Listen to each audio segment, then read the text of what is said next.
Friends, welcome to Dev classes. आज हम लोग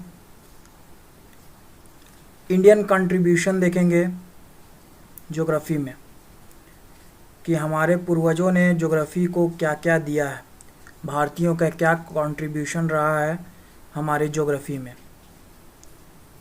इससे पहले भी मैंने किया था, उस पार्ट को भी देखिएगा आप लोग।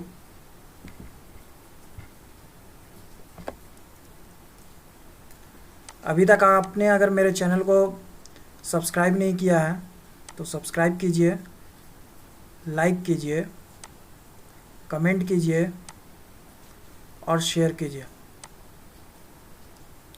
आइए चलिए देखते हैं।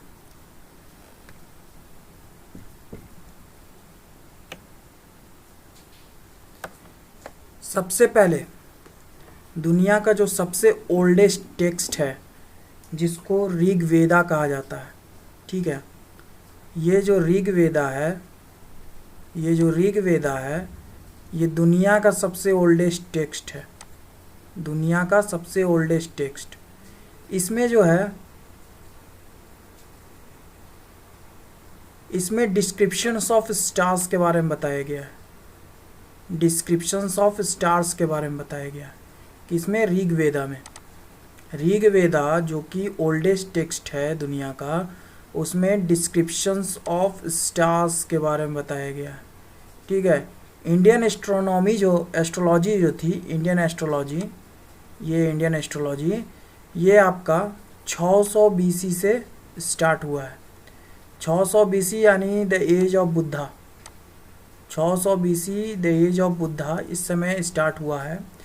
और ऋग्वेदा का मेन कंट्रीब्यूशन है एक डिस्क्रिप्शंस ऑफ स्टार्स इन्होंने बताया, इसमें बताया गया है। दूसरा 5 seasons of in India, 5 seasons in India, India में 5 सीजन है ये बताया गया है। और आपके डिस्क्रिप्शंस ऑफ स्टार्स के बारे में बताया गया है, ठीक है। नेक्स्ट आते हैं, नेक्स्ट है आपके आर्यभट्ट। आर्यभट्ट से सबको अवगत होंगे, ये हमारे आर्यभट्ट हैं जैसा कि आप पिक्चर में देख रहे हैं, ठीक है। तो आर्यभट्ट के बारे में देखते हैं।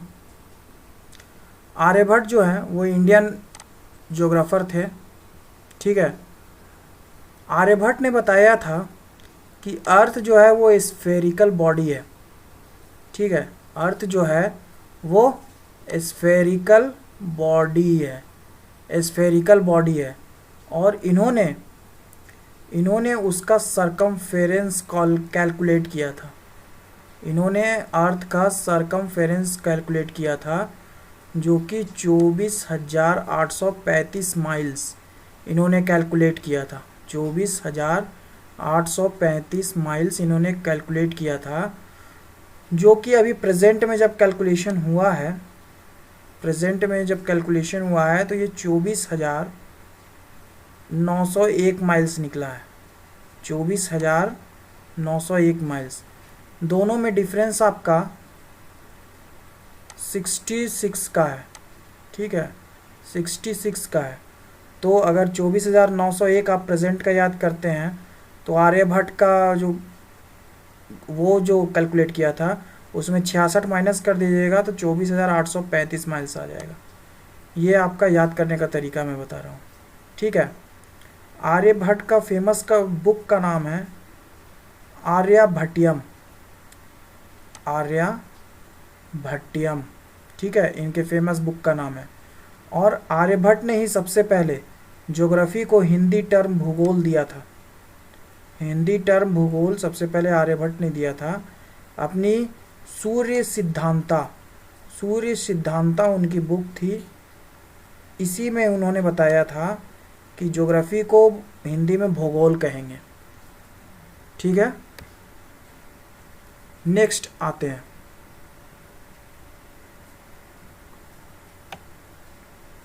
नेक्स्ट आपका है वारामिहिर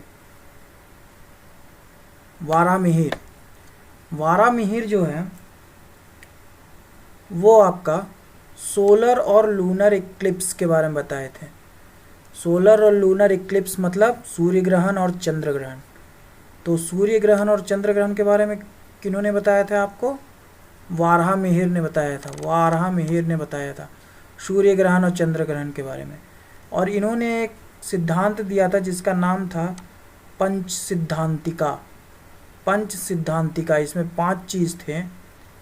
पहला था वशिष्ठ, दूसरा था पीतमाह, तीसरा था पोलास, चौथा था सौर, तीसरा था रोमक।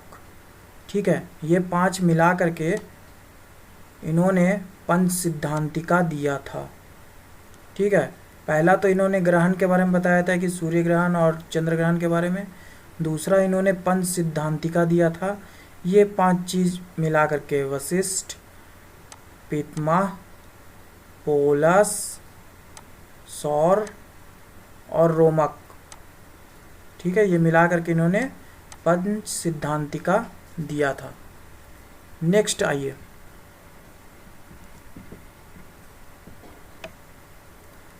नेक्स्ट है आपके ब्रह्मगुप्ता।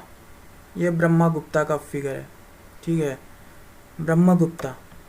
ब्रह्मगुप्ता जो थे इन्होंने 2 चीज़ लिखा। एक आपका ब्रह्म सिद्धांता और एक आपका लिखा कांड काव्य। ठीक है, ब्रह्म सिद्धांता जो है वो मैथमेटिक्स पर है, मैथमेटिकल एस्ट्रोनॉमी पर है। ठीक है, मैथमेटिकल एस्ट्रोनॉमी पर है। ठीक है, मैथमेटिकल एस्ट्रोनॉमी पे है ब्रह्म सिद्धांता।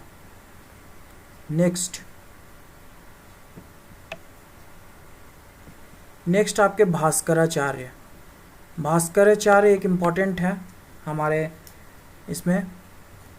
ये भास्कराचार्य जो थे वो 2 चीज़ लिखे। एक सिद्धांता शिरोमणि और कर्णकुंतल। ये सारे बुक्स का नाम एग्ज़ाम में आता है, इसलिए इम्पोर्टेंटली इसको याद कर लीजिएगा। कर्णकुंतल और सिद्धांता शिरोमणि इन्होंने लिखा था। इन्होंने सबसे पहले बताया था कि अर्थ जो है सो वो स्फेरिकल है और हर चीज़ इसके ग्रेविटेशन की वजह से इसके तरफ खींचती है, हर ऑब्जेक्ट इसके तरफ खींचती है। मतलब जो आपका साइंटिस्ट का मानिएगा तो आपका जो न्यूटन ने बताया था, ठीक है, न्यूटन ने जो बताया था वो बहुत साल पहले भास्कराचार्य ने बोल दिया था। ठीक है, लेकिन फिर भी अभी भी न्यूटन का ही क्या कहते हैं फॉलो होता है कि न्यूटन एक सेव गिरा और वो बोल दिया कि हर चीज़ ग्रेविटी से खींच रही है।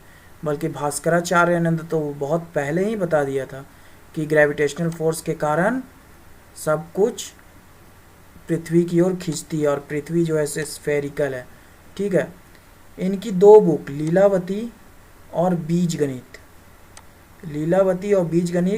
इनकी फेमस बुक है मैथमेटिक्स पे। ठीक है, लीलावती और बीजगणित आपका मैथमेटिक्स की बुक है जो कि किनकी फेमस है? भास्कराचार्य की फेमस बुक है। ठीक है,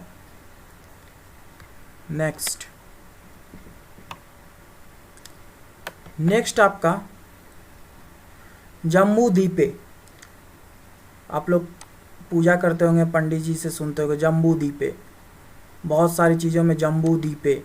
तो जम्बू द्वीपे नाम कहाँ से आया भारत का? तो ये जो जम्बू द्वीपे नाम आया है वो पुराण से आया है।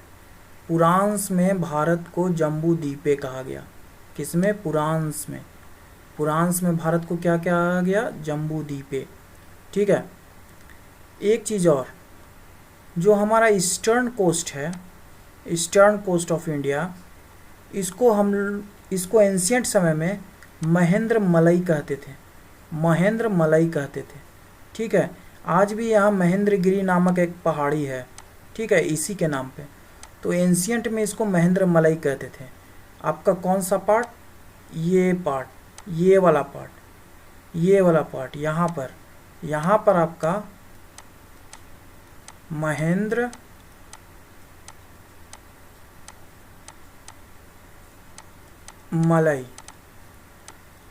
मलाई कहते हैं। ये जो ईस्टर्न कोस्ट वाला पार्ट है, ये वाला, यहीं पर अभी महेंद्रगिरी पहाड़ी है, ठीक है। महेंद्रगिरी पहाड़ी आपका यहीं पर सिचुएटेड है, ठीक है। तो आज के लिए इतना ही। मेरे चैनल को सब्सक्राइब कीजिए, शेयर कीजिए। मैं पूरे की पूरी ज्योग्राफी कंप्लीट करवाऊंगा। एंड थैंक्स फॉर वाचिंग, ठीक है।